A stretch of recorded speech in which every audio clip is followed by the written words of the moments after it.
What's up, guys? This is Bobo Jones, and today I am on this beautiful Triumph Bonneville T120 Black Edition, year of 2016. My buddy Bobby at work, probably against his better judgment, let me take this out. I took it out earlier, only to realize that my helmet cam just shut off after 15 seconds randomly. I think because I was using an aftermarket battery on it instead of the OEM Sony one. So as Bobby would say, you get what you pay for. But now we are out. I charged it with the OEM battery, so we should be good to go. First impressions, the bike is friggin' awesome. For me, one thing that sticks out right away is probably because it's a V-twin, is it's a little bit catchy, especially like when you're in lower RPMs, just kind of chilling. It's a little bit catchy, and so you get this kind of like on-off feel to it, but I think that's just part of it being a V-twin. But once you get going, it feels really, really, really, really good. The other time that kind of comes in is when you're shifting a bit. Oh God, I got stuck in these fucking idiots. Is when you're shifting a bit, it's a little like when I shift, you get a little bit of a hop forward, which isn't the greatest. So a little bit about this bike. So Bobby's last bike was a 2012 Scrambler, Bonneville Scrambler. This is the new T120 version. It's completely different. This bike has throttle by wire. This bike has ABS, traction control. This bike has way better brakes. I mean, it's nothing like the old bike. And design-wise, even though they've kind of like really done up the technology, design-wise, it looks way more authentic throwback to kind of like the 1970s versions of this bike, which are just ridiculously beautiful. When I get to the beach here in a minute, I'm going to pull over so we can do a full walk around. But I mean, this bike is just absolutely friggin' stunning looking. I think it's one of the more beautiful bikes you can buy right now. I'm still getting used to the clutch, so forgive me, because what happens is one of the big changes on this bike, it has, so again, it's a V-twin. It has 100 horsepower, it has around 80 horsepower, but it has 105 foot-pounds of torque, because the displacement of this is 1200 versus Bobby's old one, it was around like 865. So the torque is almost doubled off of that old one or something like that. It's something ridiculous. Or it's like 50% more torque. Maybe that one had, I don't know, maybe around 80. But this one, the torque is just ridiculous. So one of the things you'll notice is that, you know, when you're letting go of the clutch a few times, it like, I won't say it almost got away from me, but it was shocking when I let out the clutch all the way, how it surges forward, that when you get that full torque, it's just absolutely outrageous. So that's one thing to be aware of. I mean, one of the kind of things I wanted to talk about today about this bike is, you know, kind of, is it a good first bike? Is it a good beginner bike? And in theory, on paper, I thought it would be, but that torque surge you get mixed with kind of a little bit of a catchy throttle means that I'm actually not sure it is. I told Bobby I was going to do that, and he was like, no fucking way is this a good first bike, dude. That torque is just a monster. And now that I'm on it and really riding it, I have to tend to agree. I think that, you know, for me, okay, it may be a V-twin thing, but the kind of catchy throttle low in it where it's on and off, I think could be really dangerous for a new rider, because I think it distracts you from just riding the thing, and you're a little bit too worried about this, and you can't focus on your controls as much for a new rider. It could be something that, you know, whereas on my Tiger 800, which was a triple, or my BMW even, and of course the BMW is not a good first bike, it's 160 horsepower, but that inline four in the BMW and the triple in the Tiger are just so insanely smooth that you can really focus on riding, and doing the controls won't distract you or make you feel like you're doing anything wrong, because they're just so silky smooth, those engines. So I would definitely say go for a lower powered inline four or a triple for your first bike, because these are just so insanely rippy that I think the bike could get out from under you or scare you which is not good for a first bike. That being said, the brakes also on this one are just ridiculously improved.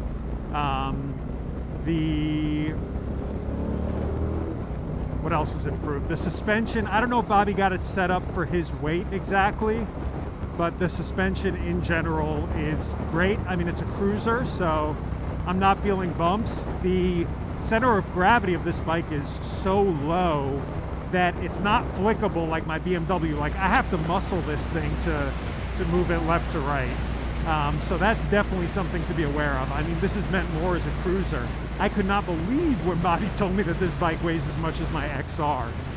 This bike weighs around 500 pounds, so it's a big boy and it holds all of its weight down low. So again, just things to keep in mind. It shows me the gas running out light, so I'm going to grab some gas up and around when I'm there. It has a very small gas tank to that point. I think it has a 3.5 gallon tank, so you're not going to get very far with this. And I'm sure the displacement, the big displacement, takes away from its MPG. So just things to think about.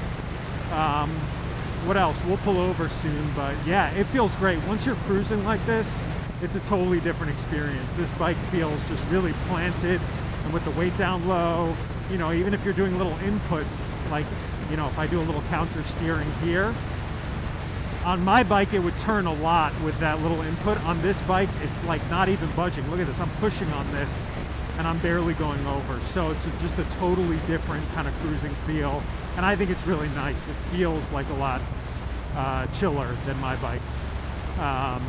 And of course, guys, obviously I'm not comparing this bike to my bike. It's just a point of reference, right? My bike is $20,000. This bike is, you know, 11 or 12 grand. So I'm not trying to compare them. I'm just giving you my reference point from riding a BMW S1000 XR. Totally different bike, totally different purpose, but, you know, totally different ride. They're both awesome in their own ways. That's more my style bike because I'm more of a performance speed guy. Bobby's more of like a style cruiser, so this is way more his bike. But I really, truly enjoy riding this bike. I think this is it's just awesome. It feels great. Besides the little jerkiness of it, it feels awesome. So I'm going to turn here, get a little beach action going, film some stuff, and we'll do a little walk around. So let's do that. See how she's looking, because she's looking good. All right, so here she is. I mean, just an absolutely stunningly beautiful, beautiful, beautiful bike. He got the matte gray paint job. He has the matte black, all black, everything black tanks, because this is the T120 Black version. Then he has this nice, like, kind of olivey brown seat. And for me, this color combo is just the best that you can get on this bike. He has a pannier here on the left side, which I'm not too crazy about because he doesn't have one on the other side. So, I mean, there's not much in it right now. It's like a sweatshirt, but still could fuck with the balance of the bike a bit since it's hanging off the side, but he said it's not a big deal. But yeah, again, they made this bike to replicate the old school version. I think the 1979 version, correct me if I'm wrong, I'm sorry if I am. But so even though this is a much, much more modern bike technologically in terms of, you know, throttle by wire, they've really made this look like an older bike. So you couldn't really tell that it has all that technology in it until you actually turn it on. I'm riding now in road mode. There is a rain mode as well. And again, that just changes the mapping of the throttle to make it a little bit less jerky. So definitely, if you do decide against my recommendation to get this as your first bike, definitely ride it in rain mode, because I imagine the throttle won't be quite as catchy and it might not serve up all that torque at once like it does currently. This thing is just beautiful. There's a lot of little Triumph details all over it. The headlight here has a Triumph logo in the middle. I mean, it's just a ridiculously beautiful piece of art. I mean, you could put this in the middle of your living room and it would fit next to, you know, a Picasso or something else you have. Has some really nice shocks. He put these really nice Vance & Hines straight pipes on it, which I think are really beautiful as well. But yeah, the whole thing. I mean, when you talk about my bike versus this, yeah, my bike is cool, kind of sporty looking, but it's, I think, objectively nowhere near as beautiful as this thing is. So, I mean, if you care about the looks and you want that kind of retro look, but in a really technologically modern package, then this is the bike for you. Good second bike for you, I think. I think the old Bonneville he had would kind of be a good first bike, although the brakes were so much worse on that, and the suspension, and I don't know. It's a balance. You know, this one has the safety tech and the ABS and the traction control, but it just has a lot of friggin' torque. It's a little bit scary, and you really gotta treat it with some respect, whereas the old one, I think you could kind of, you know, just kind of open up and go for it. The brakes are 8 million times better. Again, the calipers on these aren't huge, but it has double brakes. The brakes on his old one were just no bueno. I thought they were no bueno.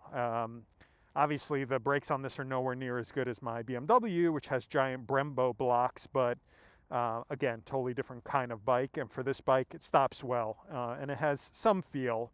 Again, not as much feel, but it definitely stops you. And that's it. It's just ridiculously beautiful. I don't know what else to say. I love how this bike looks, and I think he got the best color combo in it, possibly. So let's start it up, and I'll do a few more things about how it feels and the mirrors and stuff like that, and put some gas in it so I don't run out of gas. And beautiful Bobby's been letting me ride it here by the beach. Nice place to stop. I'm sweating in my jacket, so let's get moving and grooving.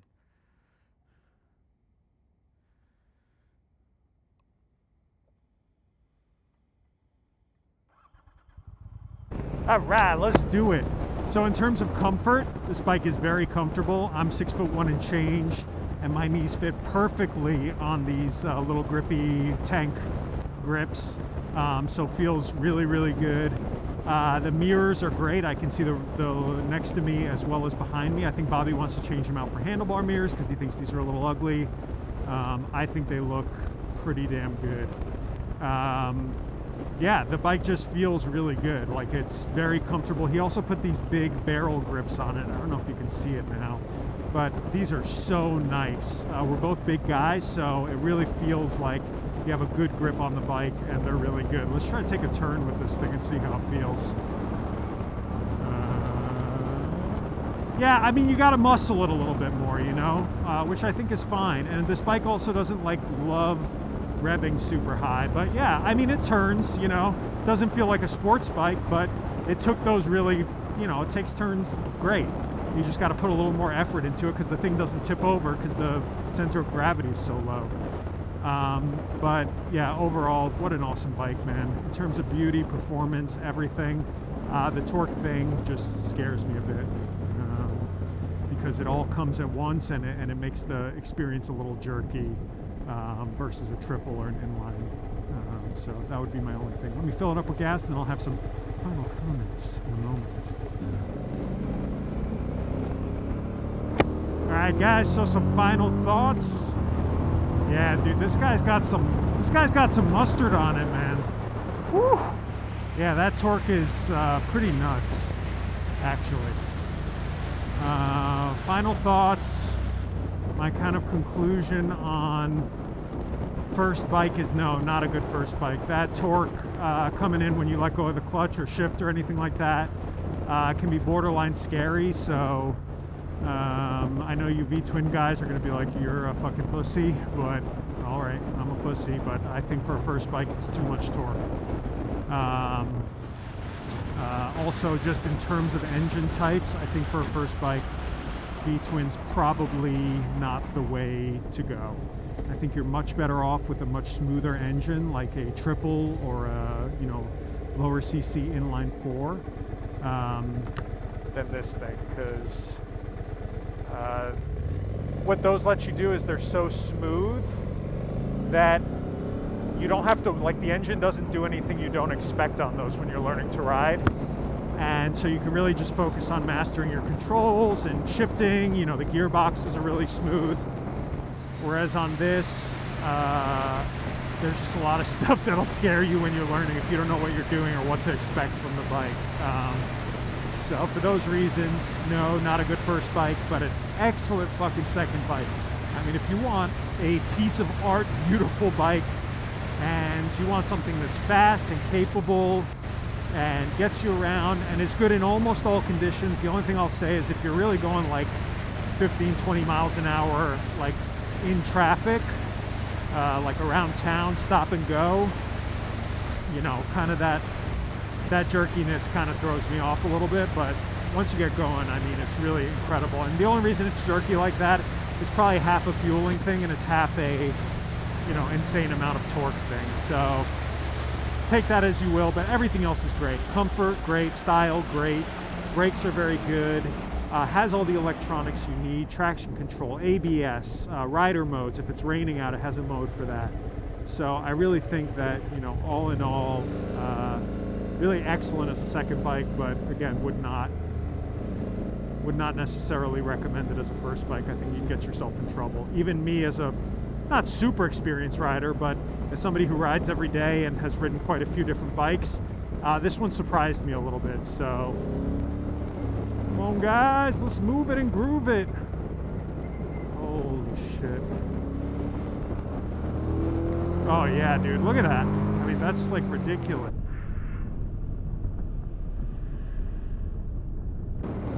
Of course, there's cops there, but cops won't bother you in this, you know? This is such a cruising bike that, you know, cops are like, that guy's just cruising by the ocean. I don't want to kill his vibe. Although I almost got fucked there. If I didn't see them, maybe I kept accelerating like that. But yeah, go get yourself this bike, guys. It's an awesome bike. Ride it here by the ocean, taking the breeze, and just cruise, man. I really enjoy it. Yeah, go do it. Great bike. And that is all, I think, for me. I'm gonna enjoy the rest of this ride and shut the fuck up now and get a little bit of this beach in me before I end it. So this is Bobo Jones saying, Arriva motherfucking Dirty. Like and subscribe if you enjoyed, guys, and I'll have links to all of my gear, AV equipment, and other things in the description below. Ride safe, and yeah, just take it easy. Take it easy, breezy, and cruise. All right, later.